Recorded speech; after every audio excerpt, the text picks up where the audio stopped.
Simplemente quiero hablarle con este título: vasos de barro. Vasos de barro. Señor, antes de empezar quiero encomendar en tus manos este mensaje. Señor, sabemos que solo es por tu misericordia que podemos entender tu palabra. Es tu Espíritu el cual revela todas las cosas escritas aquí. Y pedimos que tu Espíritu, Señor, esté en medio de nosotros y que nos abra nuestros oídos para entender y para percibir lo que quiere decir tu palabra, en el nombre poderoso de Jesucristo. Amén y amén. Se ha dicho que el Imperio Romano no podía funcionar sin el aceite de oliva. El aceite de oliva se usaba para los baños, para las ceremonias religiosas y civiles. Se usaba para la cocina, se usaba para la cosmética, las lámparas y también como medicina. Durante décadas, el aceite de oliva del sur de España y del norte de África era exportado a Roma en grandes cántaros de barro llamados ánforas. Estos vasos de barro eran tan baratos que después de haberlos vaciado de todo el aceite de oliva, no valía la pena devolverlos a España. Entonces salía mucho más costoso deshacerse de ellos. Y así que eran desechados en una área específica a la orilla del río. Y a través del tiempo, esta área se fue convirtiendo en un monte artificial compuesto por los fragmentos rotos de estos vasos. Hasta el día de hoy, el monte Testaccio, un monte que está en la orilla del río Tíber en Roma, contiene todos los fragmentos de barro de las ánforas que llegaban al puerto en la antigua Roma. Los fragmentos de aproximadamente 25 millones de ánforas fueron los que crearon ese monte gigantesco de desperdicio. Para el Imperio Romano, el ignorar las ánforas era mucho más barato que tratar de reciclarlas. Y así que simplemente la amontonaban en lo que ahora se llama el monte Testaccio. Un monte de desperdicio, un monte lleno de estos fragmentos inutilizables e inservibles. Y es que en el mundo antiguo, el valor de estas vasijas no se encontraba en su belleza. El valor de las vasijas se encontraba en su contenido. Las vasijas no disfrutaban ningún valor inherente fuera del aceite que conllevaban. Y lo que había dentro de los frascos era lo que las hacía valiosa. Damas y caballeros, era exactamente de estos tipos de vasos de barro que hablaba Pablo cuando dijo que tenemos este tesoro en vasos de barro. Y para los que no están captando todavía, usted, querido hermano, todos los que estamos aquí, no es el tesoro. Usted, con todo el respeto que usted se merece, es el barro. En este pasaje de la Escritura hay un contraste sorprendente, un asombroso contraste entre la gloria resplandeciente de nuestro Dios en el rostro de Jesucristo, el cual es el tesoro que fue puesto en nuestros cuerpos, los vasos de barros, los contenedores débiles, imperfectos, frágiles e inatractivos, por los cuales este glorioso evangelio es llevado y entregado al mundo. Todos los que estamos aquí en este lugar somos barro. Los obispos, los pastores, los predicadores, los ministros, los que fueron iniciados, los que fueron ordenados, los superintendentes, los líderes, los asistentes de líderes de grupos pequeños, los que han trabajado, los que han servido, los ujieres, las maestras de escuela dominical, y por si acaso se me olvida a alguien, todos somos barro. Todos somos barro. El barro es imperfecto, el barro es débil, el barro es feo, el barro es ordinario, el barro es inservible, reemplazable y común. Y si usted vino esta mañana para darle un empuje a su autoestima, vino al culto equivocado. Gloria a Dios.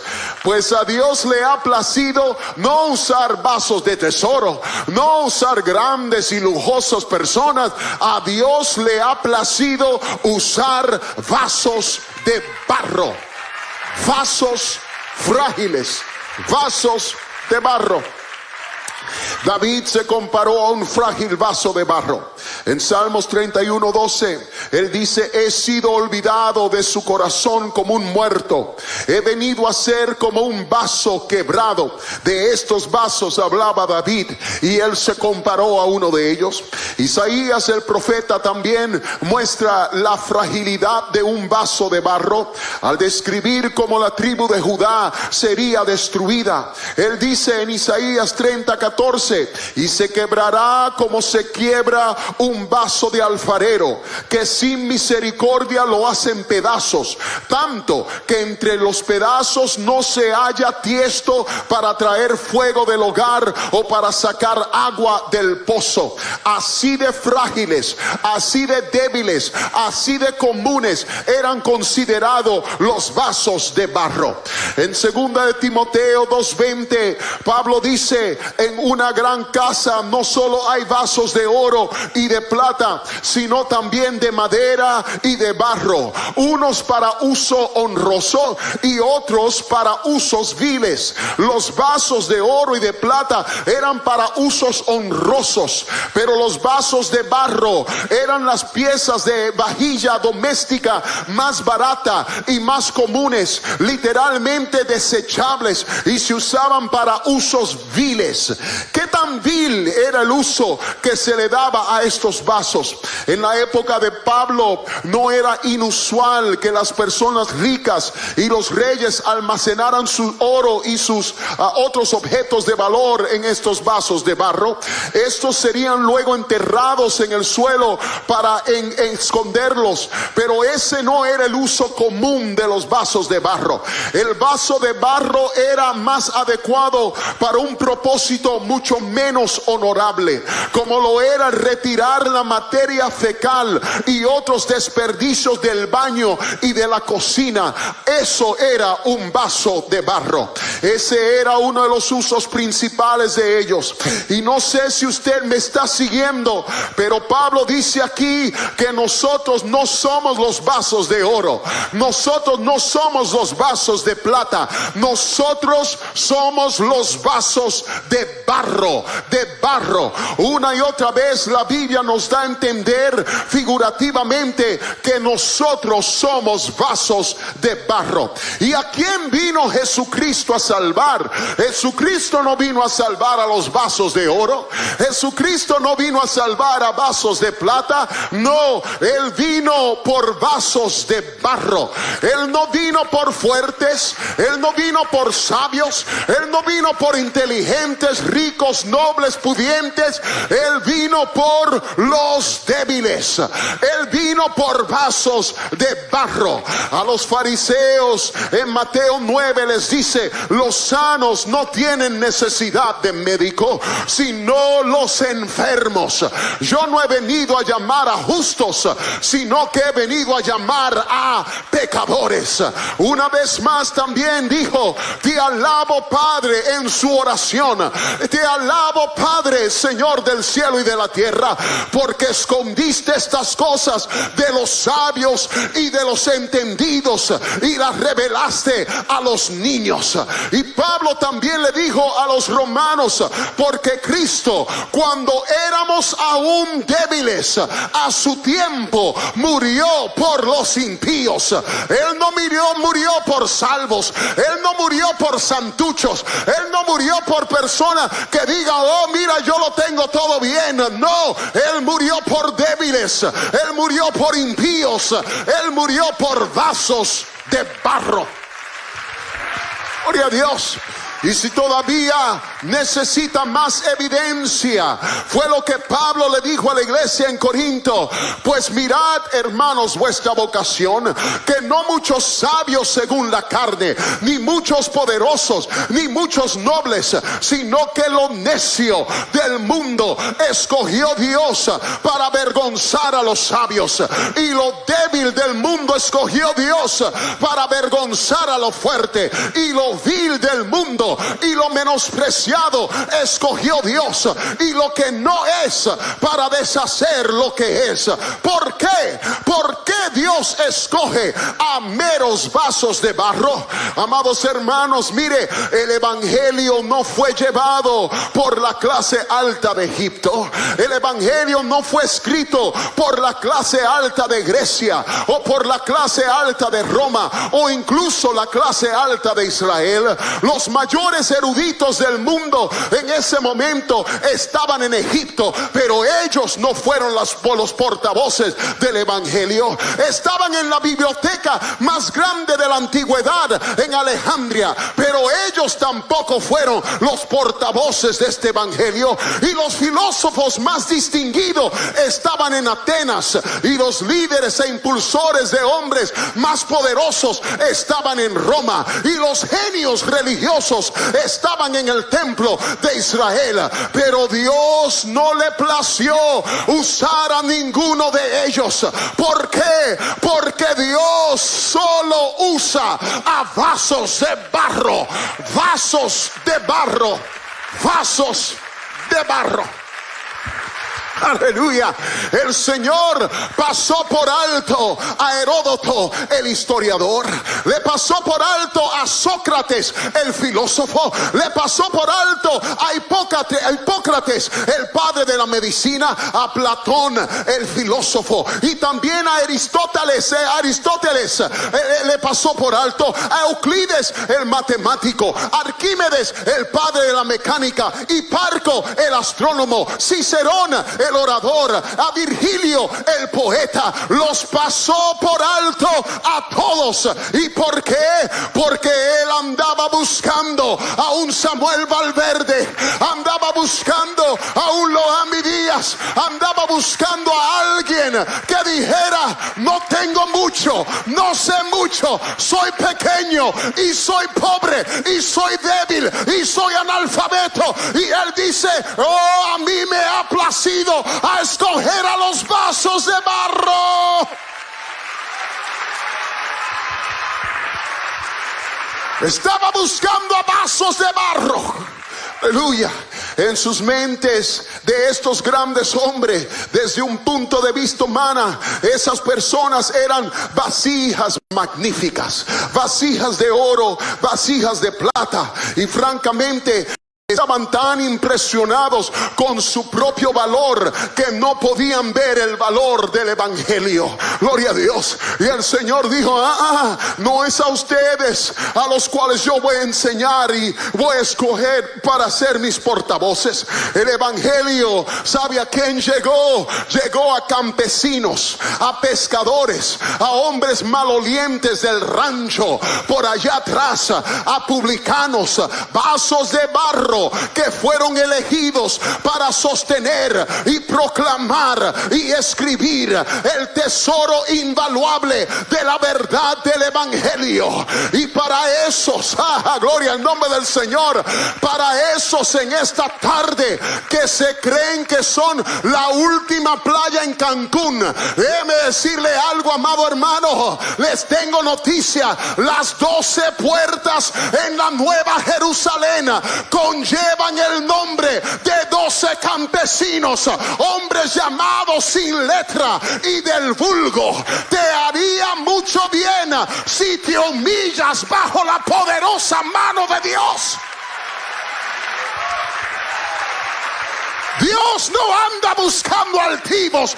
Dios mira de lejos al altivo. El Señor anda buscando a vasos de barro. Vasos de barro.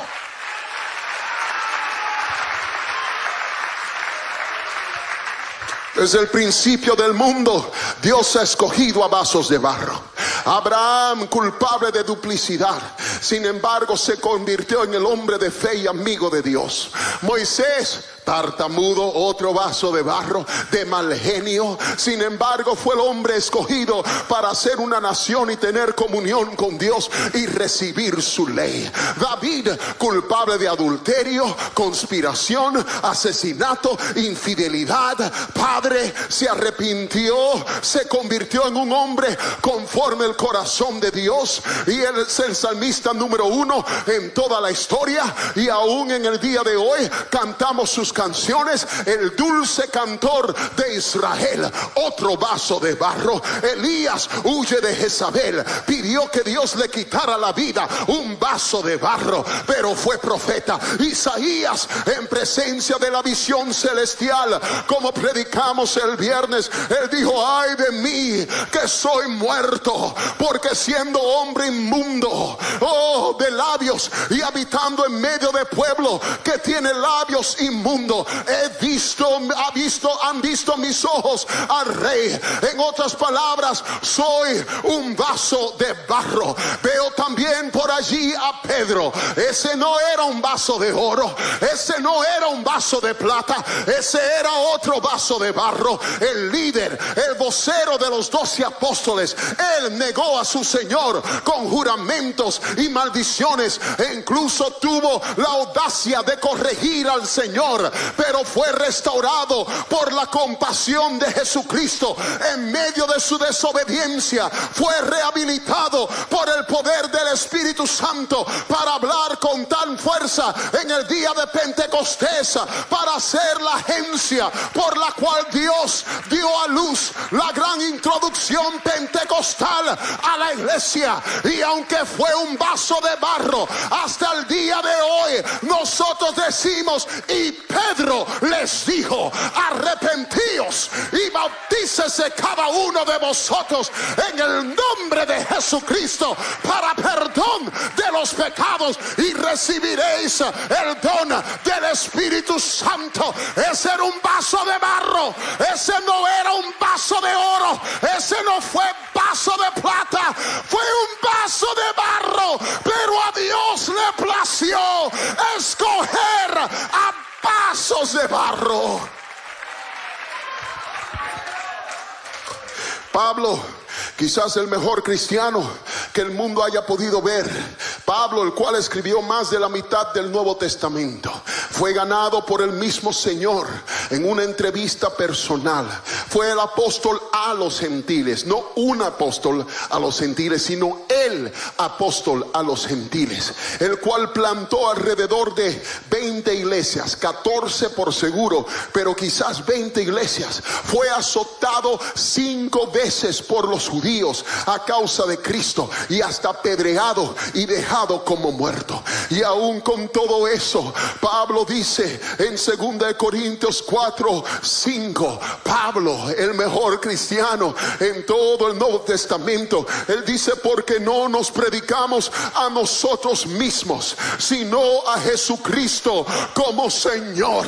Pablo estaba plenamente convencido de que él no era el mensaje, él era el mensajero. Gloria a Dios. Y nosotros también debemos tener esa misma actitud. Aleluya, aleluya.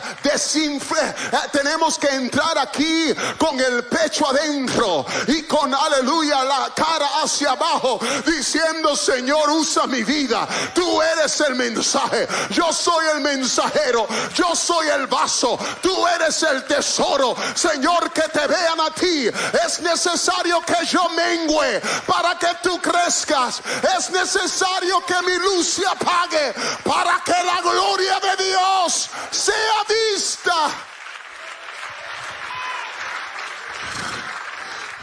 Pablo, ¿cuál fue su autoevaluación? Cuando Pablo se miraba, el mejor cristiano, el que había pasado por tantas cosas, mejor misionero en toda la época cristiana. ¿Y cuál fue su autoevaluación? Cuando él se miró, ¿cómo se trató? Pues muchos dicen hoy en día, tienes que tener la autoestima alta. Sube tu autoestima, sube quién tú eres. Déjeme decirle, autoestima es algo que está usando Satanás en este último tiempo, amado hermano, para traer orgullo y altivez al pueblo de Dios. En la Biblia usted nunca va a ver autoestima, sube tu autoestima. No, en la Biblia tú vas a ver, tienes que bajarte para que el Señor suba. Tú eres barro. Tú eres barro, gloria al nombre del Señor, aleluya, aleluya. ¿Cuál fue la autoevaluación de Pablo? Aquí les va, en 1 Timoteo 1:15, esto fue lo que él dijo: palabra fiel y digna de ser recibida por todos es esta, que Cristo Jesús vino al mundo para salvar a los pecadores, de los cuales yo soy el primero. Yo soy el apóstol. A los gentiles se llamó el más grande de todos los pecadores. ¿Por qué? Porque él se daba cuenta, yo soy vaso de barro. En 1 Corintios 15:9 él dice: porque yo soy el más pequeño de los apóstoles, que no soy digno de ser llamado apóstol, porque perseguí a la iglesia de Dios. En Efesios 3:8, a mí, que soy menos que el más pequeño de todos los santos, ya no solo soy el más pequeño entre los apóstoles, soy el más pequeño entre todos los santos. Me fue dada esta gracia de anunciar entre los gentiles el evangelio de las inescrutables riquezas de Cristo. Pablo, le voy a dar un poco de contexto para que entienda mejor este verso, este texto de nosotros hoy. Pablo fue el que estableció la iglesia en Corinto durante un periodo de casi 2 años predicando allí. No mucho después de que él se fuera, entraron falsos maestros y la agenda de ellos era enseñar mentiras entre la iglesia. Pero para ser escuchado tuvieron que destronar a Pablo, porque ese era su pastor, ese era el pastor. Y así comenzaron un asalto total contra Pablo. En medio de su propia congregación, en medio de su ausencia, intentaron desacreditarlo de todas las formas imaginables. Es más, el ataque contra Pablo de estos falsos maestros involucró algunos golpes muy bajos. Fueron despiadados e implacables. Y parte de su asalto contra él fue un tipo de ataque realmente impensable. Lo agredieron por sus defectos físicos. Y lo agredieron por sus defectos físicos y sus debilidades humanas. Principalmente en la forma en que él se veía y en la forma en que él hablaba. Ahora, de hecho, Pablo se dirige directamente a estos falsos apóstoles. En el capítulo 10, en 2 Corintios, y él les dice en el versículo 10, él dice que los falsos apóstoles habían dicho de él, eso es lo que estaban diciendo de él: a la verdad, sus cartas son duras y fuertes, mas la presencia corporal débil. O sea, se ve horrible. Y la palabra menospreciable. O sea, él es feo y no sabe predicar. Es decir, estaban diciendo la manera en que escribe, poderosa. Sus libros, fuertes. Pero cuando uno lo ve, su presencia corporal es débil. Y su palabra es menospreciable. No sabe predicar. Para un predicador, esa es la ofensa más baja que hay. Porque si un predicador no es atractivo, por lo menos uno puede cerrar los ojos y escuchar el mensaje.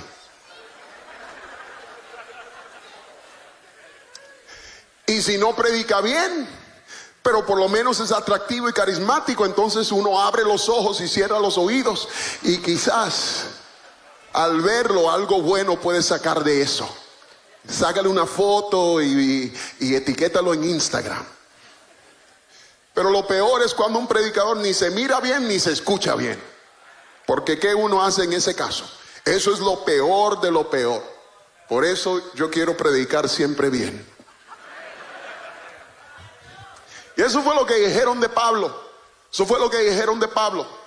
No es una persona imponente. Le falta carisma.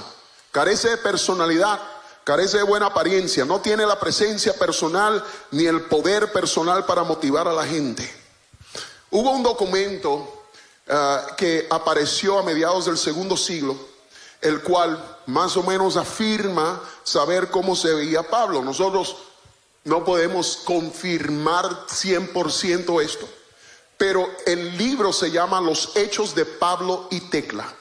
Ahora, este libro nunca llegó a formar parte del Nuevo Testamento, porque según la historia de la iglesia, Tertuliano lo denunció como un libro herético, porque alentaba a las mujeres a predicar y bautizar. Pero según la historia, este libro fue leído ampliamente en la iglesia primitiva con las demás cartas del Nuevo Testamento. ¿Cuánto podemos confiar en esto? No sabemos, pero creo que es algo que debemos pensar en ello. Mire, según la historia, según este libro, Pablo se acerca a la ciudad de Iconio y Tito le dijo a un hombre llamado Onesíforo, el cual aparentemente no conocía a Pablo y debía ir a esperarlo en la ciudad. Y así que Tito tenía que darle una descripción de su apariencia para que supiera a quién debía buscar. Y dice la historia, esto es lo que debes buscar. Pablo debía buscar a un hombre que fuera, escuche esto, pequeño de estatura, calvo, de piernas arqueadas, bow-legged, de piernas arqueadas, bien formado, con la gracia de Dios, cejijunto, de nariz bastante larga, y por último, esto es lo que más me encanta, después de todo eso, dice, y lleno de gracia. En otras palabras, Pablo no hubiera salido en la lista de los hombres más guapos del mundo. Esos falsos maestros que estaban sembrando división entre la iglesia habían llegado a la conclusión de que el hombre tenía una apariencia repugnante, no era nada digno de ver. Y parece, según estos documentos del primer y segundo siglo, parece que confirman de que Pablo quizás era un poco, no se veía así como, ¿sabe? Como otros predicadores. Y los falsos maestros decían, la razón por la que Pablo es rechazado, la razón por la que no es más popular y el evangelio no se escucha mejor en esta parte, es porque él es un hombre común, corriente y poco impresionante. Y tal vez incluso hasta deforme. Carece de la personalidad, la estatura, el encanto y cualquier otra cosa que se necesite para influir en la gente. Hay algunas pistas bíblicas que también darían certeza que el aspecto físico de Pablo tal vez no era el mejor. Cuando estaba estudiando en Hechos 14, mire lo que ahí dice la Biblia, da un recorrido de Pablo mientras él estaba allí en Antioquía. Y dice, entonces vinieron unos judíos de Antioquía y de Iconio que persuadieron a la multitud, y habiendo apedreado a Pablo, le arrastraron fuera de la ciudad, pensando que estaba muerto. Pero rodeándole los discípulos, se levantó y entró en la ciudad. Y al día siguiente salió con Bernabé para Derbe. La enciclopedia judía resume el procedimiento que se usaba al apedrear a un individuo. Y esto fue lo que dice: colocaban al preso en una plataforma del doble de su altura, y uno de los testigos lo arroja al suelo, porque en boca de 2 o 3 testigos sea toda palabra establecida. Entonces, para apedrear a alguien se necesitaba por lo menos a 2 o 3 testigos. Y uno de los testigos lo arrojaba de esa plataforma, lo arrojaba al suelo. Ahora, si la conmoción cerebral, cuando esa persona era arrojada al suelo, no la mataba inmediatamente, instantáneamente, entonces el segundo testigo le arroja una piedra pesada, bastante pesada, al pecho. Y solo cuando esto también resulta insuficiente para poner fin a su miseria, el resto del pueblo entonces levantan las piedras y empiezan a arrojar piedras al cuerpo postrado hasta que sobreviene la muerte. La razón por la cual habían parado el procedimiento contra Pablo es porque dice la Biblia que creían que ya estaba muerto. Y por eso es que no lo mataron, porque ya pensaban que estaba muerto. Estaba ahí desmayado, estaba tirado. Le habían apedreado, lo habían arrojado, le habían tirado la piedra, el peñasco ahí en el pecho. Y ya pensaban que estaba muerto. Hasta tal punto que como un perro lo arrastraron fuera de la ciudad. Su cuerpo herido. Arrastraron su cuerpo inconsciente. Los discípulos de esta ciudad los rodearon. No sabemos qué estaban haciendo. Si quizás orando por él o quizás cubriéndolo para que nadie se diera cuenta de que él todavía estaba vivo. Pero los rodearon. ¿Y sabe qué? Cuando él por fin regresó en sí, entonces lo entraron de nuevo a la ciudad a escondidas. Me imagino que lo metieron en una casa para que él curara sus heridas por una noche antes de salir en la mañana de nuevo. Pero lo que quiero que noten en todo esto es que dice la Biblia que al día siguiente él salió con Bernabé a Derbe. Ahora, Derbe era una región en Galacia.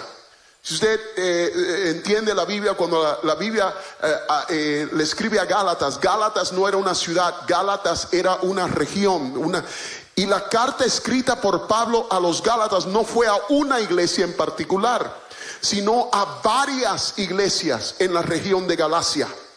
Pero una de esas iglesias fue Derbe. Derbe estaba en la región de Galacia. Y Pablo llegó a predicarles el evangelio a causa de una enfermedad física. Dice la palabra del Señor. Pablo les predicó a Derbe el evangelio. Ahora no sabemos exactamente cuál fue esta debilidad en su cuerpo, pero me hace especular algo aquí. Mire lo que escribe a la iglesia en Gálatas, capítulo 4, verso 13 y 14. Pablo le dice a las iglesias de Galacia: pues vosotros sabéis que a causa de una enfermedad del cuerpo os anuncié el evangelio al principio, y no me despreciasteis ni desechasteis por la prueba que tenía en mi cuerpo. Antes bien me recibiste como a un ángel de Dios, como a Cristo Jesús. Qué precioso eso. Para mí, yo pensando esto, lo más probable que aquí estaba hablando de cómo él llegó a Derbe después de haber sido apedreado, dejado como muerto y arrastrado fuera de la ciudad. Me imagino que su cuerpo estaba hinchado, adolorido, cicatrizado e irreconocible. Pero Pablo les dice aquí: gracias por no desecharme y por la prueba que tenía en mi cuerpo. Gracias por tratarme con respeto y recibirme con honra. Me diste el trato que le hubieras dado a un ángel del Señor Jesucristo, aunque tenía esta grande prueba en mi cuerpo. Pero no solo era su apariencia física, era también poco impresionante porque lo difamaban como predicador, menospreciaron su capacidad para hablar. Y Pablo admite esto. En 1 Corintios capítulo 2 y el versículo 3, él dice: estuve con ustedes en debilidad y en temor y en mucho temblor. Y el verso 1 dice: no vine con excelencias de palabra o de sabiduría. En el contexto está hablando de su predicación y él dice, ustedes me conocen, yo no vine con palabra de sabiduría, yo no vine aquí con no, él dice, yo vine ante ustedes con debilidad y con temor y con mucho temblor. Para mí, qué consuelo es ese, saber que estaba un poco nervioso antes de levantarse para predicar. Para mí es un consuelo de que el apóstol más poderoso, el apóstol a los gentiles, que tenía el equivalente de 3 doctorados para la edad de 25 años, que conocía casi todo el Torá de memoria, Pablo, ese, gloria a Dios, temblaba antes de predicar.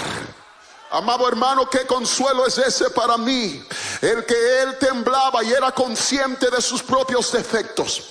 Joven predicador que estás en este lugar, déjame decirte algo: nunca desprecies los nervios antes de pararte detrás de este sagrado púlpito.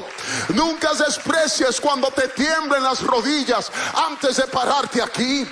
Cuando viene un joven a mí y me dice, estoy nervioso, yo le digo, qué bueno, estás nervioso, qué bueno. Amado hermano, yo prefiero un joven que todavía le tiemblen las rodillas a un veterano que se suba aquí confiando en su propio poder y su propia habilidad. Yo quiero a alguien que todavía esté dependiente del Espíritu Santo, que diga, no sé lo que estoy diciendo, ayúdame. Nunca confíes demasiado en tus propias habilidades. El temblor te mantiene humilde, el temblor te mantiene responsable, el temblor te mantiene obediente y dispuesto a aprender. Y así que se burlaron de él por eso y culparon de los fracasos de su ministerio, del hecho de que fue rechazado con tanta frecuencia, en parte al hecho de que era una persona tan despreciable para mirar y escuchar. Y 2 Corintios fue escrito en parte para Pablo defenderse de estas acusaciones. Si usted lee el libro de 2 Corintios, no le va a dar casi teología.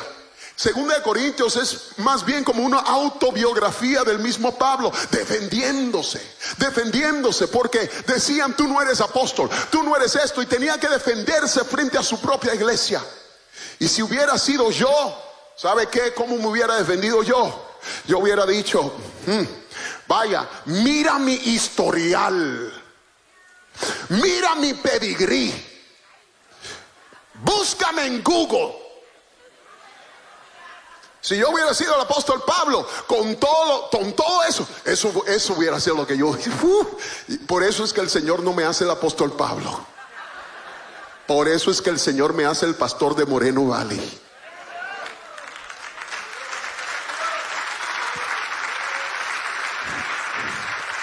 Yo les hubiera dicho, yo no fui parte de los 12 y todavía me llaman apóstol.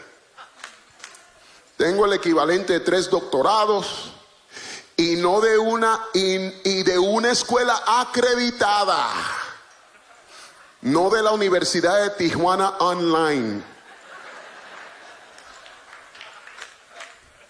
Pero ¿cómo se defendió Pablo? Usted sabe cómo se defendió Pablo.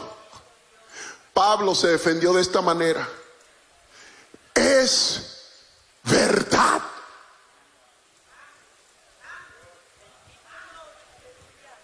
Todo lo que dicen de mí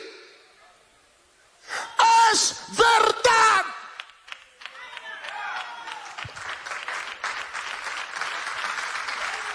Pablo, defiéndete. Pablo, este es tu momento. Pablo, estás escribiendo tu autobiografía. Diles que tú sí eres tal y cual. Y él dijo, no, todo lo que han dicho de mí es verdad.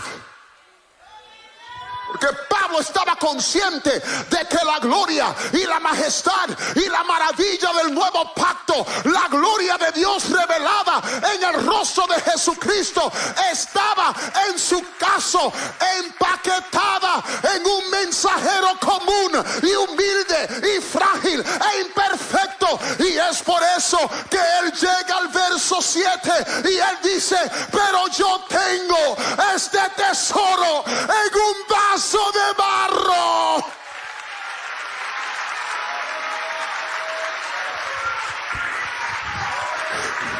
No soy un gran orador, no soy perfecto, no me veo bien, soy un vaso de barro, pero a Dios le ha placido poner su tesoro.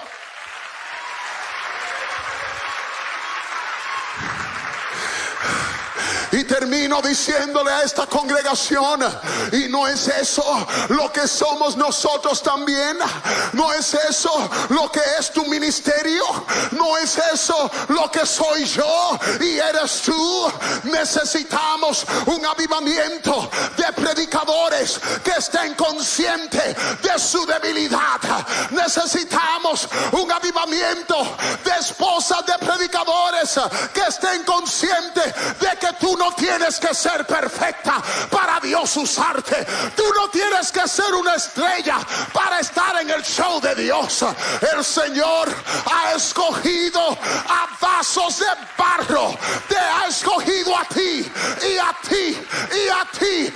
No por tu fuerza, no por tu dinero, no por tu lujo, no por tu grandeza, pero porque eres vaso de barro. Así que hoy en día les digo y les estimulo: levántate, vaso de barro, levántate hoy en día. No saques tu pecho para decir: soy yo, mira mi grandeza, mira mi foto en el afiche. No, levántate, vaso de barro, pero levántate con tu cara hacia el suelo diciendo: soy nada. Soy nada, no tengo mucho, no tengo que ofrecer, vengo con temor, vengo con temblor, no tengo gran apariencia, no soy mucho, pero aquí estoy. Hay tesoro, hay aceite, hay unción. No sé por qué, soy débil, no lo tengo mucho, pero aquí está lo que tengo. Señor, usa mi vida, que el contenido sea mejor que el paquete. Señor, usa mi vida, usa mi vida. Aquí estoy. No tengo mucha habilidad oratoria, no tengo mucha educación. Hubieras escogido a otras personas que pueden más, que saben más. Pero aquí estoy, soy vaso de barro. Usa mi vida, Señor. Usa mi vida. Estoy hablando contigo. Tú que estás menospreciando el llamado para liderar un grupo pequeño porque sigues diciendo: no puedo, no sé, no. Tú eres vaso de barro. Ponte en las manos del Señor. Tú eres vaso de barro. Abre tu hogar. Tú eres vaso de barro. Pastor que nos visitas, pastor, tú eres un vaso de barro.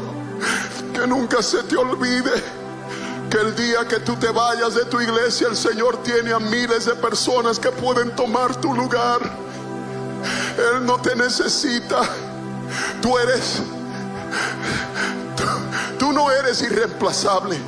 El Señor tiene a muchos que pudieran tomar tu lugar, pero gracias sean dadas a Dios que en su misericordia te escogió a ti, te escogió a ti, te escogió a ti, no por lo que tienes, pero por lo que conllevas, porque tú le das a Él la mayor oportunidad para que su gloria sea revelada. Vasos de barro, levántate en esta última hora. Vasos de barro, vasos de barro, vasos de barro, vasos de barro. Músicos, somos vasos de barro. Cantoras, somos vasos de barro. Tenemos todo esto, pero en realidad somos vasos de barro. Somos vasos de barro. Oh, fuente de verdad, que nunca se nos olvide. Que nunca se nos olvide que somos vasos de barro. vasos de barro, vasos de barro, vasos